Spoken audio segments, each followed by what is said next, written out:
பாத்தீங்களா, கேரளா வரைக்கும் வந்து ஜாக் ஃப்ரூட் சாப்பிடலன்னா என்ன அர்த்தம்? அதனாலதான் எங்க அம்மச்சி கிட்ட ரொம்ப அடம் பிடிச்சுன்னா எங்க அம்மச்சி ஒரு இடத்துக்கு கூட்டு போய் இரு நான் உனக்கு பறிச்சு கொடுக்குறேன்னு சொல்லி ஒரு ஜாக் ஃப்ரூட்டை பறிச்சு கீழே வச்சுட்டாங்க.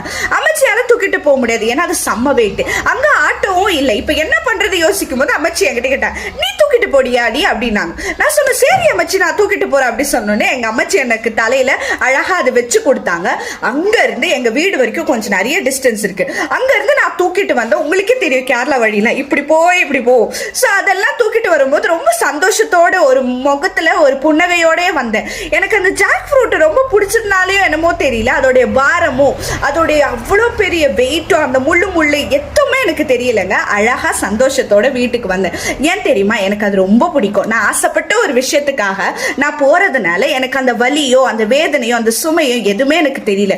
மத்தேயு 11:30 இப்படி சொல்லுகிறது, என் நுகம் மெதுவாயும் என் சுமை லகுவாயும் இருக்கிறது என்றார். ஆமாங்க, ஆண்டவரை நீங்க நேசிச்சீங்கன்னா அவருடைய ஊழியமோ அவருக்காக செய்யற எந்த ஒரு விஷயமோ உங்களுக்கு சுமையா தெரியாது, பாரமா தெரியாது. புன்னகையோட செய்வீங்க.